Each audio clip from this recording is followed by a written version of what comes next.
Boa tarde a todos, a paz do Senhor Jesus Cristo. Estamos em mais um vídeo sobre a verdade, a origem.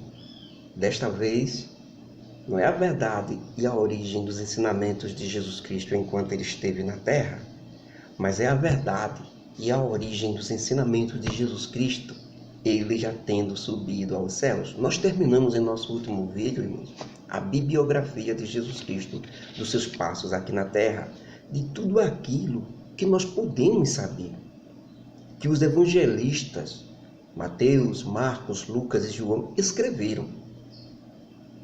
Vamos salientar que não escrevemos tudo que Jesus Cristo fez na terra, apenas o que nos foi revelado.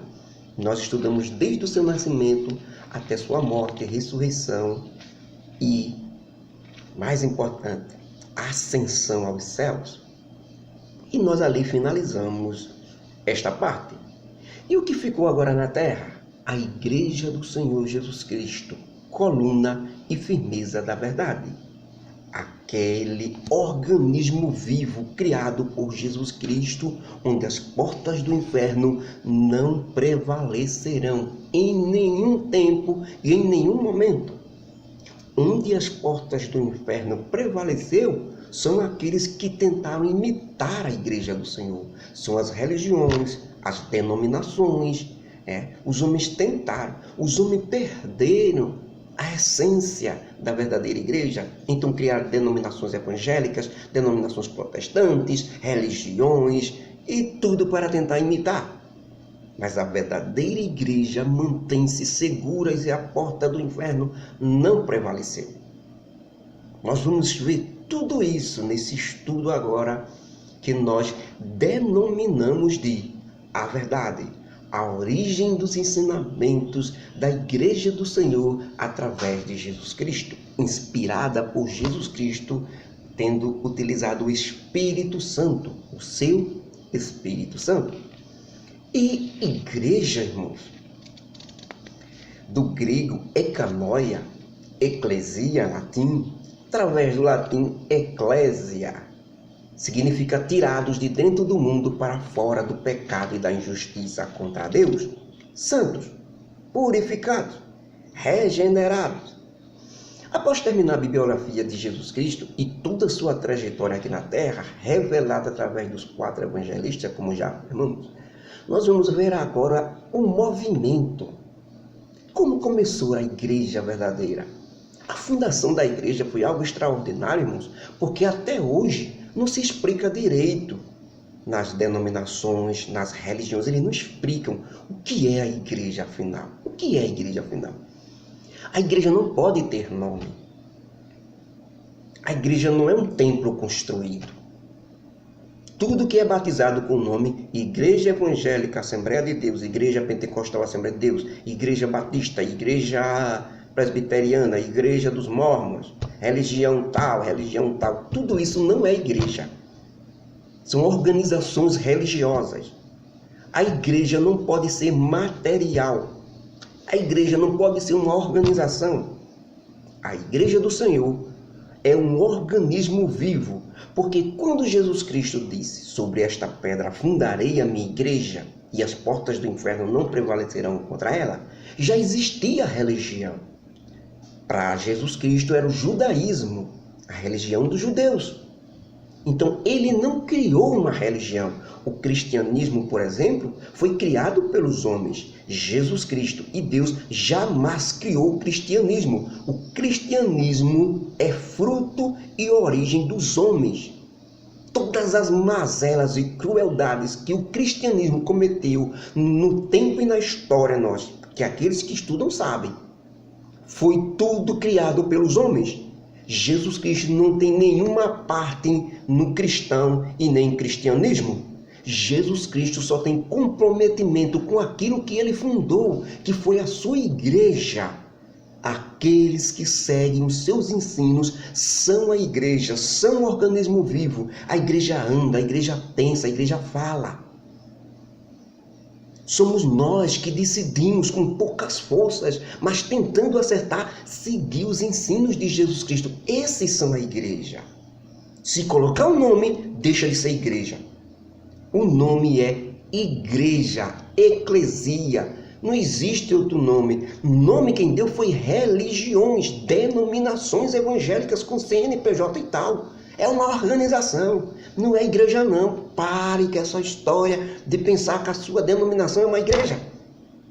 Jesus Cristo disse que nenhuma verdade vem da mentira, certo? Todo aquele que ensinar que a sua denominação é a igreja é um mentiroso e nele não há verdade e não é de Deus. A igreja é limpa, é pura, são de pessoas com corpos imperfeitos, mas com o Espírito Santo em suas vidas vão se lapidando e acertando, corrigindo. Isto é a igreja, vai se purificando. Deus só tem compromisso com a igreja, Jesus Cristo tem compromisso com a sua igreja, não é com denominação nenhuma, nem religião nenhuma. Cada um que cuide da sua denominação, que zele por ela, que defenda ela. Paulo disse, nós fomos colocados, o apóstolo Paulo, nós fomos colocados para defender o evangelho. Quem defende denominação não defende o evangelho. Quem defende pastor não defende o evangelho. Nós fomos colocados para defender o Evangelho de Jesus Cristo. Se alguém disser que Jesus Cristo é mentiroso, eu defendo e digo que não, não é. Se alguém disser que a igreja é errada, a igreja do Senhor Jesus é errada, faz coisas erradas, eu digo que não é. Está se lapidando, está se santificando, está cada vez melhor a igreja do Senhor. E as portas do inferno não prevalecem contra ela. Se alguém disser que a denominação evangélica é errada, eu não digo nada, não defendo nada. Que eu sei que é mesmo, está no seu erro mesmo. E não existe denominação correta nem certa. Todas são erradas. Eu devo abandonar minha denominação por causa disso ou não? Só quero colocar as coisas no seu lugar, no devido lugar. Eu participo de uma denominação do Evangelho, de uma organização, mas faço mais parte da igreja do Senhor. Por isso que eu não defendo a denominação. Que ela bota um advogado para defender ela. Não defendo o pastor, que ele bota um advogado para defender ele. Não, agora defendo Jesus Cristo, defendo o Evangelho, que é a verdade. Então, esta é a igreja, irmãos. É isso que nós vamos estudar. A verdadeira igreja é a verdade, viu? Não é conto da carochinha, não é fantasia nem nada. É verdade, certo? Participe da denominação, do partir do pão, da comunhão com os irmãos. Vá na sua denominação, se junte lá. Não quer dizer que você está ali na denominação e a denominação seja correta, não. É você que é a igreja. A denominação só é o local onde você se reúne com os outros. Denominação, templo, não é igreja. Quando você vai lá, que outro irmão vai e se junta com você, ali está a igreja. A igreja anda por todo canto, certo? Mas tem que se reunir com os irmãos, tem que ir para a denominação, tem que participar do partir do pão que Jesus mandou, o batismo nas águas. Temos essas cerimônias que precisamos fazer. Vá para a sua denominação. Agora não pregue sua denominação para ninguém, não. Você só prega Jesus Cristo, você só defende Jesus Cristo. Participar não quer dizer que você vai sair pregando a sua denominação, não. Você está errado e é um mentiroso se sair pregando sua denominação. Agora, se você prega o Evangelho em todo o tempo e prega Jesus Cristo, em você há verdade. Porque Jesus Cristo disse que o Espírito Santo que vem só vai glorificar Ele. Crente que glorifica pastor, esse Espírito não é de Deus. Ou é dele ou é do maligno. Porque tem o Espírito dele mesmo. Babão. Não é? Mas o Espírito Santo só leva a pessoa a glorificar Jesus Cristo e a igreja. Somente Jesus Cristo, não entra ninguém. Pode ser o pregador fulano de tal que faça o que for. Mas o verdadeiro seguidor de Jesus Cristo não defende ele jamais. Não bota nenhuma coroa. Não faz comentário, nada. Deixe ele.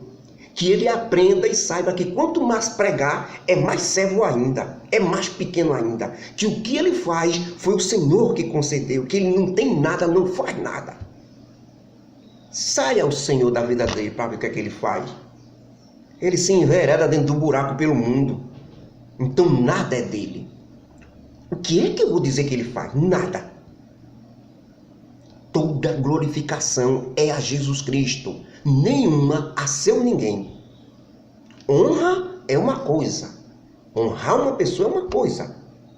Não é para estar babando, nem glorificando, nem dizendo que ele é o bom, não. Honrar é respeitar. mas que ele reconheça que não serve de nada, como eu também não sirvo de nada.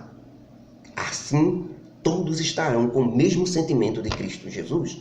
E a igreja, irmãos, na sua simplicidade, honestidade, amor próprio, prudência, corações verdadeiros tomados pelo Espírito Santo de Deus. E nós sabemos que somente a igreja do Senhor tem o Espírito Santo.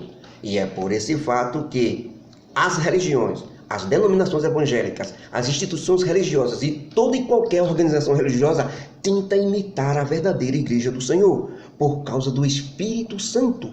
Eu vi agora há pouco, numa lição de escola dominical, o comentarista, como é que eu posso dizer? Drasticamente, não. Surpreendentemente, não. Terrivelmente dizer que das religiões do mundo, o cristianismo é a única que tem o Espírito Santo. Mentira absurda. Coisa terrena, animal, diabólica. Por que, irmão Geólio? Tanto rigor nisso? Porque se você estudar a história do cristianismo, você vai ver o que os cristãos fizeram em nome de Jesus Cristo. Abominações. Como é que o Espírito Santo pode estar no cristianismo? O Espírito Santo só habita na igreja do Senhor, no organismo vivo. O Espírito Santo nunca habitou no cristianismo. Nunca, porque é uma religião. O Espírito Santo só habita nas pessoas que decidiram com muita humildade seguir os ensinos de Jesus Cristo. O que faz ela ter o Espírito Santo não é a religião que ela pertence, não é a denominação, não. É porque ela segue, ela lê, ela procura saber sobre Jesus Cristo. Isso indica que ela tem o Espírito Santo. Mas crente que está na denominação, fala línguas estranhas, dá glória a Deus, profetiza, faz tudo, e nem sequer se lembra de ler os evangelhos, de aprender sobre Jesus Cristo, tem alguma coisa estranha. Esse espírito aí tá... Não sei não, viu? Procure. Jesus Cristo disse, olhe para dentro e veja que luz é essa que está em você. Jesus disse isso, nós aprendemos durante o estudo dos ensinamentos de Jesus Cristo. Jesus Cristo dizendo, olhe para dentro de você e veja se essa luz é luz mesmo ou é trevas. Porque se for trevas, disfarçada de luz, quão grandes serão essas trevas. Há muita gente que está pensando que está trabalhando para Deus e para o Senhor Jesus Cristo e não estão. O primeiro sinal é esse. Não sente vontade de ler os evangelhos. Não sente vontade de saber da vida de Jesus. Não sente vontade de saber qual foi que Jesus ensinou. Se Jesus mandou isso, se mandou aquilo. Quem não faz isso não ama, irmão. Quem ama procura saber os gostos, procura saber as vontades da pessoa que ama. É ou não é? Pense consigo mesmo. Quando a gente está apaixonado por uma pessoa, hoje a gente corre para saber o que é que ela gosta, o que é que ela faz, o que ela deixa de fazer, porque a gente quer agradar ela. E como é que aqueles que se dizem crente nem sequer lê os evangelhos, que é a bibliografia, é tudo que Jesus ensinou? Como é que aqueles que se dizem ser crentes, seguidores de Jesus Cristo, não tem interesse em saber o que foi que Jesus Cristo ensinou? Só sabe através do pastor, só sabe através dos outros irmãos. Ele mesmo não tem interesse em saber, em ler, em estudar. Será que ama? Fica a cargo de vocês pensarem nisso. Então, irmãos, qualquer organização religiosa, denominação evangélica, religião não tem o Espírito Santo. O único que tem o Espírito Santo é a igreja do Senhor Jesus Cristo. Os sinceros que aceitaram Jesus Cristo como Salvador e decidem seguir os seus evangelhos. O prédio construído por homens não é a igreja, certo? Fique bem certo, porque sobre todos eles as portas do inferno já prevaleceu. Sobre todas as religiões as portas do inferno entraram. Todas as denominações evangélicas e protestantes, as portas do inferno já entraram nelas. Já virou muita bagunça ali dentro. Acepção de pessoas, grupinhos, tomada de poder, cargo eclesiástico. Um quer ser auxiliar, depois já quer ser presbítero, quer ser pastor para ganhar muito. As portas do inferno já prevaleceu. Agora da igreja do Senhor não. Daqueles irmãos separados, puros, simples, que seguem o Senhor Jesus Cristo, as portas do inferno nunca prevaleceram. Em nenhum momento. Mas é como os líderes religiosos, as religiões insistem em nos mostrar que a sua denominação, a sua igreja, é a noiva do Senhor, é a igreja verdadeira. E nós não podemos aceitar isso, porque Jesus Cristo disse: conhecereis a verdade e a verdade vos libertará. Em nosso último estudo, irmão, Salvador de todos os homens, nós finalizamos vendo, através dos olhos dos evangelistas, que Jesus Cristo passou dando instrução, ensinos aqui na terra, depois da sua ressurreição, cerca de 40 dias, antes dele subir ali no Monte das Oliveiras até o céu. E quando os discípulos ali estavam olhando para Jesus, eles se ajoelharam e adoraram Jesus Cristo, com os olhos direto nele. E ele foi subindo e desapareceu na nuvem. Neste momento, 2 anjos apareceram e disseram para eles: varões galileus, ou irmãos galileus, por que vocês estão olhando para o céu? Como se este Jesus nunca mais viesse. Pois fiquem sabendo que este Jesus Cristo, do mesmo jeito que subiu, um dia vai descer, com poder e grande glória. Certo? Então, neste momento nós aprendemos que Jesus Cristo, antes de subir, disse: é-me dado todo o poder no céu e na terra. Portanto, quem manda em tudo agora sou eu. Então eu digo: vão, ensine todas as pessoas, todas as nações da terra a praticar as coisas que eu ordenei. Pois a única coisa que não quero dos homens é que seja forçado. Digam a eles que, apesar da minha partida para os céus, eu estarei aqui convosco na terra todos os dias até a consumação final dos séculos. Então ide por todo mundo, pregai o evangelho a toda criatura. Quem crê de coração será salvo e poderá ser batizado. Porém, quem não acreditar e não crê em mim de coração e seguir seus próprios caminhos, seus próprios conselhos, suas próprias vontades, serão condenados. E todos os sinais, milagres, maravilhas que eu fiz seguirão aqueles que creem em mim e que pregam o meu nome. Porque usando o meu nome, essas pessoas expulsarão demônios, falarão novas línguas, pegarão em serpentes e não sofrerão nada. Se beber alguma coisa mortífera, não fará nenhum dano, não. Qualquer veneno, orando e estando cheio do Espírito Santo, não fará nenhum dano. Colocarão a mão sobre os doentes e eles serão curados. Certo? Então foi a instrução do Senhor Jesus Cristo antes de subir à glória. E nós vimos ali que após isso, e depois do que os anjos disseram a eles: ficai na cidade de Jerusalém, até que do alto sejais revestidos de poder. Nós temos uma explicação aí, irmãos, para alguns irmãos que até perguntam: irmão Geórgio, se eu não for batizado com o Espírito Santo, eu não vou ser salvo? Se eu não falar línguas estranhas, eu não vou ser salvo? Porque eu já aceitei Jesus Cristo como Salvador, mas ainda não fui batizado com o Espírito Santo. Fato importante, inegável, irmão. Jesus Cristo, quando ressuscitou, a primeira vez que ele chegou para os discípulos, ele disse, exatamente nessa situação: é-me dado agora todo o poder no céu e na terra. Então agora eu dou a vocês a promessa do meu Pai, a promessa do Espírito Santo. Sabe o que foi que Jesus Cristo fez com eles? Soprou sobre eles o Espírito Santo, o Espírito da salvação. A partir daquele momento eles estavam salvos. Depois, Jesus Cristo disse: fiquem na cidade de Jerusalém, porque do alto serás revestido de poder. O que aconteceu no dia de Pentecostes, irmãos, que nós vamos estudar ainda, não foi o Espírito Santo na vida do crente, não, para salvá-lo, não. Foi o revestimento, estrutura de poder espiritual para combater todos os dados do inimigo, para curar, poder para ressuscitar dos mortos, poder para curar os enfermos, poder para ressuscitar os mortos, poder para curar os paralíticos, poder para colocar as mãos e os cegos ver, os mudos falarem. O que aconteceu no Pentecostes foi um revestimento, uma maior autoridade de poder espiritual. Nunca dinheiro, nunca riqueza, tudo espiritual. Primeiro, eles receberam o Espírito Santo da salvação. Pode ser traduzido como Espírito Santo da salvação.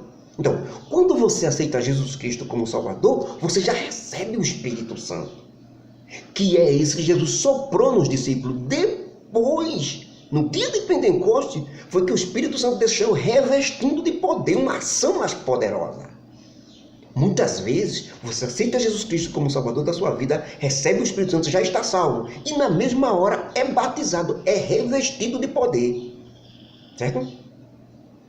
E há momentos em que você aceita Jesus Cristo, recebe a salvação, está salvo.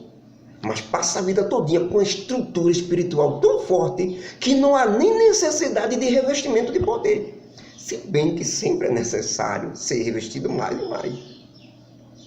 Mas por algum motivo, não sei também, isso foge da minha alçada, a pessoa não é batizada, mas ela persegue fielmente desde quando se converteu. Se for 40, 50 anos no evangelho, ela continua lá servindo o Senhor com muita alegria e com cânticos e com louvor. E não foi revestido de poder, mas está salvo pelo Espírito Santo que recebeu. O Espírito Santo é o selo, o lacre. Quando alguém aceita Jesus Cristo como Salvador, a Jesus Cristo carimba essa pessoa com o Espírito Santo. Não é no dia de Pentecostes que ele carimba, não. Quando é batizado com o Espírito Santo que ele carimba, não. Não. Ali é só o revestimento de poder. Ele carimba no momento em que você aceitou Jesus Cristo. Eu aceito Jesus Cristo como Salvador da minha vida e vou decidir agora obedecer e segui-lo. A Jesus Cristo carimba você com o Espírito Santo. Você passa a ter alegria, prazer espiritual. É o carimbo, é o selo, você está salvo. Você está salvo de certeza, porque não dependeu de você. Se dependesse de mim, eu estava perdido e condenado ao inferno. Mas dependeu tudo dele, ele carimba e dá a você a salvação. Como é Jesus que dá, quem é que diz que eu não sou salvo? Se for Jesus que deu, quem é que diz que Jesus é mentiroso? Diga que Jesus é mentiroso. Foi ele que me deu a salvação. E depois o revestimento de poder, ou na hora, não sei. Depende. Comigo foi depois. Com pessoas é na mesma hora. Uma coisa é certa. Aceitou Jesus Cristo, está salvo, lacrado, selado e é adotado como filho de Deus. Então, irmãos, foi exatamente ali no começo da Igreja do Senhor. E no Pentecostes eles receberam o batismo, que é o revestimento de poder. E Jesus Cristo depois subiu aos céus, deu os sinais, mandou ficar na cidade de Jerusalém. E os discípulos ficaram ali na cidade de Jerusalém, como prometido. Então o que nós vamos estudar agora, irmãos, já que nós paramos os ensinamentos dados pelos evangelistas sobre a vida de Jesus Cristo, nós vamos estudar agora os atos e ensinamentos de Jesus Cristo, o Salvador de todos os homens, através dos apóstolos, discípulos e seus seguidores. É o que Jesus Cristo inspirou eles. Nós vamos estudar agora os ensinamentos vindo dos apóstolos, vindo dos discípulos, dos seguidores de Jesus Cristo. Mas esses ensinos que nós vamos aprender com esses homens foram inspirados pelo próprio Jesus Cristo. Por isso que nós continuamos a estudar os ensinos de Jesus Cristo, só que agora não é diretamente da boca de Jesus Cristo. Nós vamos ver os ensinos de Jesus Cristo através dos apóstolos, através da igreja, através dos seus seguidores. Ensinos verdadeiros, inspirados pelo Espírito Santo e que nos ajudarão muito na caminhada para o céu. Bem, então, o que aconteceu? Nós sabemos que o último inimigo a ser vencido é a morte.